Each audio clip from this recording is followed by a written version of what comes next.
लोकसभा में बजट सत्र का दूसरा चरण बेहद हंगामेदार रहा। मंगलवार को लोकसभा के स्पीकर ओम बिरला के खिलाफ अविश्वास प्रस्ताव स्वीकार कर लिया गया। अब उस पर चर्चा हो रही है।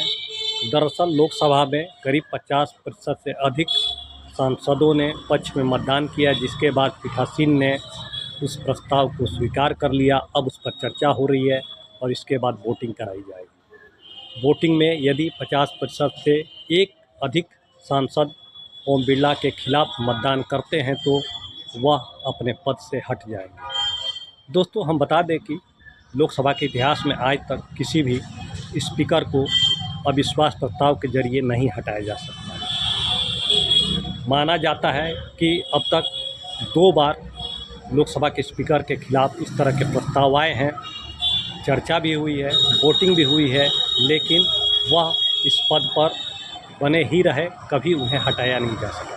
अब देखना है कि इस बार राहुल गांधी के नेतृत्व में जो नेता प्रतिपक्ष हैं, अविश्वास प्रस्ताव ओम बिरला के खिलाफ लाया गया है और इस प्रस्ताव पर वोटिंग के बाद क्या उन्हें हटाया जाता है या फिर वह अपने पद पर बने रहते हैं, क्योंकि उन पर लोकसभा की कार्रवाई के दौरान एज ए स्पीकर पक्षपात करने का आरोप लगा था। विपक्ष ने कहा था कि वह विपक्ष के सांसदों को बोलने का मौका नहीं देते हैं और बेवजह टीका टिप्पणी कर उन्हें रोकने का प्रयास करते हैं।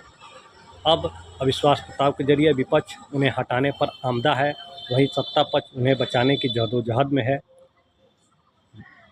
बहुत ही जल्द यानी कि शाम होते होते ये चीज़ें साफ हो जाएंगी कि इस पर क्या कुछ होने वाला है।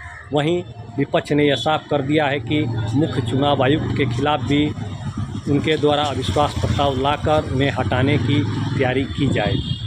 अब देखना है कि जो नो कॉन्फिडेंस मोशन है वह चुनाव आयुक्त के खिलाफ किस प्रकार से लाया जाता है, क्योंकि इसके भी कुछ नियम है, प्रावधान है। अब यह देखना होगा। दोस्तों, बता दें कि राहुल गांधी लगातार संसद में हमलावर रहे हैं।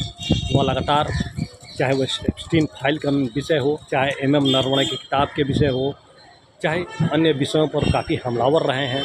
वहीं विपक्ष लगातार मांग कर रहा है कि मध्य एशिया में जो अशांति उत्पन्न हुई है, जो ईरान इजराइल के बीच जो युद्ध हो रहे हैं, उसके जो खतरे से भारत जो प्रभावित हो रहा है, उस पर चर्चा कराई जाए। चर्चा के बाद चीज़ें एक जो भी समाधान हो वो निकाला जाए कि आखिर हम इस खतरे से कैसे बच सकते हैं, क्योंकि राहुल गांधी का कहना है कि इस युद्ध से भारत सबसे ज़्यादा प्रभावित होने वाला है। और दोस्तों, स्वाभाविक भी है, जिस तरह से गैस के संकट होने लगे हैं, तेल के संकट होने लगे हैं, देखना है। दोस्तों, इसी तरह से आप पूरबिया टुडे को देखते रहिए, लाइक कीजिए, सब्सक्राइब कीजिए। नमस्कार, धन्यवाद।